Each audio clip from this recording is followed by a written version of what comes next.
చేయలేకపోయారు ఎవరు. కానీ ఆయన మీద ఆరోపణలు ఉన్నాయి.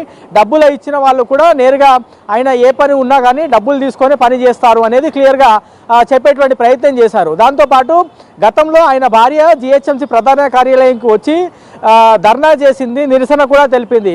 ఎందుకు దీనికి ప్రధాన కారణం ఏంటంటే, ఎందుకు ధర్నా చేస్తున్నారని అధికారులు అడిగితే తన భర్త జానకీరామ్ ఇక్కడ అడిషనల్ జాయింట్ కమిషనర్గా ఉన్నారు, డిప్యూటీ కమిషనర్గా పనిచేస్తారు. ఆయన ప్రస్తుతం మా ఇంటికి రావట్లేదు, అనేక రోజులు గ్యాప్ తీసుకుంటున్నారు. ఒక రోజు వస్తే దాదాపుగా 20 నుంచి 30 రోజులు మా ఇంటికి రావట్లేదు. వేరే అమ్మాయిలతో వేరే మహిళలతో ఆయన అక్రమ సంబంధాలు పెట్టుకుంటున్నాడు. ఆయన ఎక్కడికి వెళ్ళినా ఈ అక్రమ సంబంధాలు పెట్టుకోవడం ఆయనకి తంతుగా మారింది. ఆయన పైన యాక్షన్ తీసుకోవాలి. యాక్షన్ తీసుకుంటేనైనా ఆయనకి బిహేవియర్లో మార్పు వస్తుంది, అప్పుడు భార్యగా నన్ను పట్టించుకుంటాడు అని ఆయన వాళ్ళ భార్య జిహెచ్ఎంసీ అధికారులకు మొరపెట్టుకుంది గతంలో. సో దీనిపైన మేము ఏం చేయలేము, నేరుగా కోర్టుకి వెళ్ళాలి, లేదంటే పోలీస్ స్టేషన్కి వెళ్ళి కంప్లైంట్ చేయాలని అధికారులు ఆమెకి సూచించారు. దాని తర్వాత ఆయన ఇటీవల కూడా మళ్ళీ వేరే జిల్లాలో మున్సిపల్ కమిషనర్ నుంచి ఇటీవల 6 నెలల క్రితం మళ్ళీ జాయింట్ కమిషనర్ అడ్మిన్ విభాగంలో జిహెచ్ఎంసీ హెడ్ ఆఫీస్కి ఆయన పోస్టింగ్ సంపాదించారు. జాయింట్ కమిషనర్గా ఆయన పోస్టింగ్ సంపాదించిన తర్వాత నేను జాయింట్ కమిషనర్గా నేను డ్యూటీ చేయను, నాకు డిప్యూటీ కమిషనర్గా పోస్టింగ్ ఇవ్వండి అని కమిషనర్ మీద చాలా నెలల నుంచి ఆయన ప్రెజర్ తీసుకొస్తూ వస్తున్నారు. ఇక్కడ డిప్యూటీ కమిషనర్గా పోస్టింగ్ ఇస్తేనే నేను డ్యూటీ చేయగలుగుతాను, జాయింట్ కమిషనర్గా నేను ఇక్కడ ఉండి ఏమీ చేయలేను, ఇక్కడ నా అవసరం కూడా పెద్దగా లేదు అని ఆయన కమిషనర్ని కూడా ఇన్ఫ్లుయెన్స్ చేసేటువంటి ప్రయత్నం ఆయన చేశారని చెప్పుకోవచ్చు. సో ప్రస్తుతం ఇవాళ ఆయన్ని పోలీస్ స్టేషన్కి తీసుకెళ్లడము, ఆయన అక్రమ సంబంధాలు బయటపడడం, ఆయన రెడ్ హ్యాండెడ్గా వేరే మహిళతో దొరకడం, ఇవన్నీ వార్తలు వచ్చిన తర్వాత జిహెచ్ఎంసీ అధికారులు దీనిపైన దృష్టి సాధించి పోలీసులు ఎఫ్ఐఆర్ చేసిన, అంటే జానకీరామ్ మీద ఎఫ్ఐఆర్ నమోదు చేసిన మరుసటి క్షణమే జిహెచ్ఎంసీ కమిషనర్ ఆయనని సస్పెండ్ చేసేటువంటి అవకాశం ఉంది. సో ప్రస్తుతం అయితే ఈ కేసుల మీద మాత్రం విచారణ అయితే కొనసాగుతుంది. కూడా ఆయనపై అనేక అవినీతి ఆరోపణలు ఉంటాయి.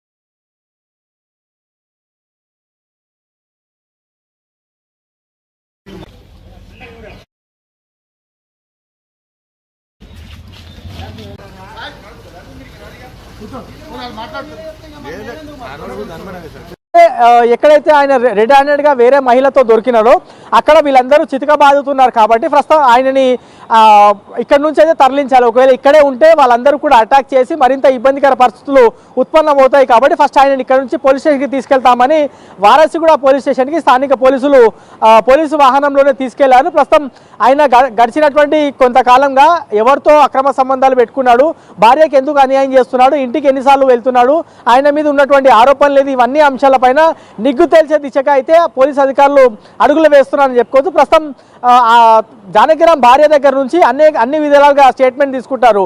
డ్యూటీకి వెళ్ళేవాడా, ఒకవేళ వెళ్తే ఎక్కడ ఏ జిల్లాలో ఎన్నిసార్లు పోస్టింగ్ చేశాడు, ఎన్ని సంవత్సరాల నుంచి ఆయన ప్రభుత్వ విభాగంలో పనిచేస్తున్నటువంటి అన్ని అంశాలపైన ప్రస్తుతం పోలీసులు వాళ్ళ భార్యతో పాటు ఆయనని అడిగి వివరాలన్నీ సేకరిస్తున్నారు. మరి కాసేపట్లో ఆయన మీద ఎఫ్ఐఆర్ కూడా నమోదయ్యేటువంటి అవకాశం ఉంది. ఎఫ్ఐఆర్ నమోదైతే మాత్రం ఆయనను సస్పెండ్ చేసేటువంటి ఆలోచనలో జిహెచ్ఎంసీ కమిషనర్ ఉన్నారు.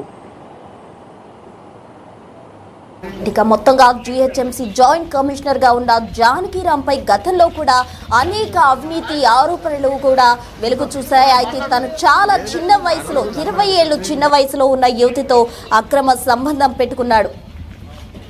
డిప్యూటీ కమిషనర్గా వెళ్తే ఆయనకి ప్రత్యేకంగా ఒక వాహనం ఉంటుంది, ఏసీతో కూడినటువంటి వాహనం ఉంటుంది, ఒక ప్రత్యేకమైనటువంటి క్యాబిన్ ఉంటుంది, ఆయనకి ప్రత్యేక మొబైల్ నెంబర్ ఇస్తారు, ఆయనకి రాచ మర్యాదలు ఉంటాయి. ఆ సర్కిల్ మొత్తం కూడా ఆయన్నే సుపీరియర్గా భావించవచ్చు, ఎవరు కూడా అడిగేటువంటి పరిస్థితి ఉండదు. ఆ సర్కిల్ మొత్తాన్ని కూడా ఆయన్నే మహారాజులాగా ఫీల్ అయ్యేటువంటి, అంటే ఆ విధమైనటువంటి అట్మాస్ఫియర్ ఉంటుంది ఒక డిప్యూటీ కమిషనర్కి. ఆయననే మొత్తం ఆ సర్కిల్కి రాజుగా బిహేవ్ చేస్తారు బేసిక్గా. సో అట్లాంటి పరిస్థితి ఉంటుంది. చాలా వరకు అవినీతి ఆరోపణలు ఉన్నాయి కాబట్టి ప్రాపర్టీ ట్యాక్స్ అంశంలో కూడా ఆయన డబ్బులు తీసుకునేటువంటి అవకాశం ఉండొచ్చు. లేకపోతే చాలా అక్రమాలు, అంటే బిల్డింగ్కి సంబంధించినటువంటి పర్మిషన్లు ఇచ్చేటప్పుడు కూడా చాలా అవినీతి జరుగుతుంది. దాంట్లో కూడా డిప్యూటీ కమిషనర్ పాత్ర చాలా కీలకంగా ఉంటుంది.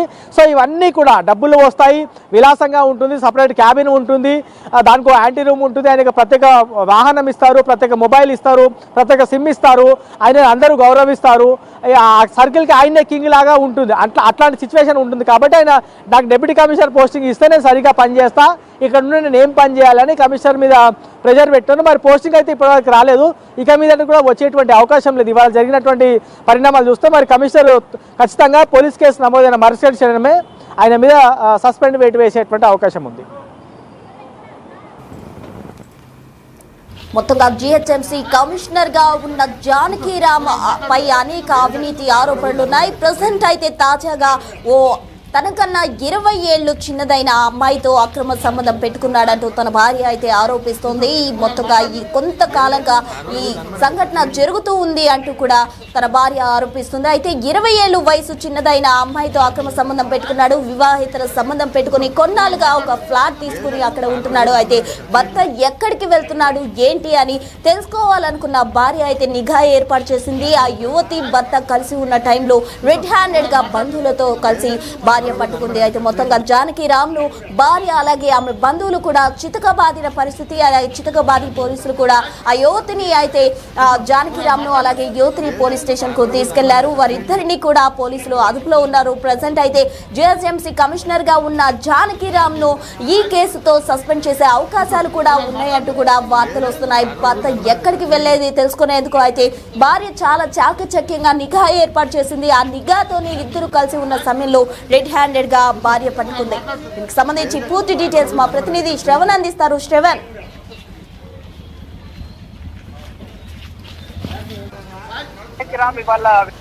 జానకీరామ్ ఇవాళ వేరే మహిళతో ఒక హోటల్లో రెడ్ హ్యాండెడ్ గా కుటుంబ సభ్యులకు పట్టుబడ్డాడు. ప్రస్తుతం ఆయన వారసిగూడ పోలీస్ స్టేషన్లో ఉన్నాడు. ఆయన పైన పోలీసులు కేసు నమోదు చేసే యోచనలో ఉన్నారు. సో ఏ విధమైనటువంటి కేసు నమోదు చేస్తారనేది చూడాల్సి ఉంది. ఆయన మీద గతంలో అనేక అవినీతి ఆరోపణలు ఉన్నాయి. వేరే మహిళలతో అక్రమ సంబంధాలు పెట్టుకుంటాడు. ఎక్కడ పోస్టింగ్ వస్తే అక్కడ వేరే మహిళతో పరిచయం పెంచుకుంటాడు. దాని తర్వాత అక్రమ సంబంధం ఏర్పాటు చేసుకుంటాడు అని ఆయన మీద అనేక ఆరోపణలు ఉన్నాయి. ఆయన భార్య జిహెచ్ఎంసీ హెడ్ ఆఫీసులకు వచ్చి నేరుగా అధికారులకు కూడా గతంలో మొరపెట్టుకుంది. నా భర్త రోజుల తరబడి ఇంటికి రావట్లేదు, ఏమన్నా అంటే నాకు ఇతర పనులు ఉన్నాయి, ఆఫీస్లో డ్యూటీ ఉంది, ఆఫీస్ డ్యూటీ మీద బయటికి పంపించారు, ఇవన్నీ కారణాలు చెప్పి ఇంటికి కూడా రావట్లేదు అని జానకీరామ్ భార్య జిహెచ్ఎంసీ హెడ్ ఆఫీస్కి వచ్చి అనేక సార్లు నిరసన కూడా తెలిపింది. ప్రస్తుతం ఆయన మీద ఇప్పుడు అనేక ఆరోపణలు రావడం, ఇవాళ ఆయన రెడ్ హ్యాండెడ్గా పట్టుబడడంతో పోలీసులు ఆయనని అదుపులోకి తీసుకోవడంతో జిహెచ్ఎంసీ అధికారులు కూడా ఆయన మీద ప్రస్తుతం పూర్తి స్థాయిలో విచారణ చేపిస్తున్నారు. గతంలో ఆయన చేసినటువంటి అవినీతి ఆరోపణలు ఏంటి, ఆయన మీద ఉన్నటువంటి కేసులు ఏంది, ఆయన ఎక్కడెక్కడ పోస్టింగ్ చేశారు, ఎక్కడెక్కడ ఎంతమందితో అక్రమ సంబంధాలు పెట్టుకున్నాడు, ఇవాళ అక్రమ సంబంధంలో దొరికిన తర్వాత ఆయన భార్య ఇస్తున్నటువంటి స్టేట్మెంట్ ఏంది, అధికారులు చెప్తున్నటువంటి అంశం ఏంది అనే అన్ని విధాలుగా కూడా ప్రస్తుతం అధికారులు తెలుసుకునేటువంటి ప్రయత్నం చేస్తున్నారు. జిహెచ్ఎంసీ అడిషనల్ కమిషనర్ కింద పనిచేయాల్సి ఉంటుంది. ఒకవేళ హెడ్ ఆఫీస్లో పనిచేస్తే, అదే డిప్యూటీ కమిషనర్గా పోస్టింగ్ ఇస్తే ఆయన ఇండివిజువల్గా ఉంటారు. ఒక జోనల్ కమిషనర్ అండర్లోనే పనిచేయాల్సి ఉంటుంది. జోనల్ కమిషనర్ రెగ్యులర్గా మీటింగ్స్ ఏం పెట్టారు, ఒక సర్కిల్కి ఆయనే అధిపతిగా ఉండొచ్చు అని భావించి ఏదైనా ఒక సర్కిల్కి డిప్యూటీ కమిషనర్గా పోస్టింగ్ ఇవ్వాలా అనేక నెలల నుంచి జిహెచ్ఎంసీ కమిషనర్ మీద ఆయన ప్రెజర్ పెడుతున్నట్లు తెలుస్తుంది. సో ఓవరాల్గా మాత్రం మొత్తము అనేక మంది మహిళలతో అక్రమ సంబంధాలు, ఆయన మీద వస్తున్నటువంటి అవినీతి ఆరోపణలు, ఇవన్నిటిపైన కూడా ఇప్పుడు జిహెచ్ఎంసీ కమిషనర్ యాక్షన్ తీసుకునేటువంటి అవకాశం ఉంది. మరికాసేపట్లో వారసిగూడ పోలీస్ స్టేషన్లో Janakiram GHMC joint commissioner admin విభాగంకి సంబంధించిన అధికారి జాయింట్ కమిషనర్ పైన కేసు నమోదైతే, ఎఫ్ఐఆర్ నమోదైతే జిహెచ్ఎంసీ కమిషనర్ ఇలంబర్తి ఆయన మీద సస్పెండ్ వేటు వేసేటువంటి అవకాశం ఉంది. మరి ఎంతసేపట్లో ఎఫ్ఐఆర్ నమోదు అవుతుంది, ఎప్పటి వరకు ఈ కేసు ఒక కొలిక్కి వస్తుంది అనేటువంటి అంశంపైన అధికారులు ప్రస్తుతం దృష్టి సాధించారు. దీనిపైన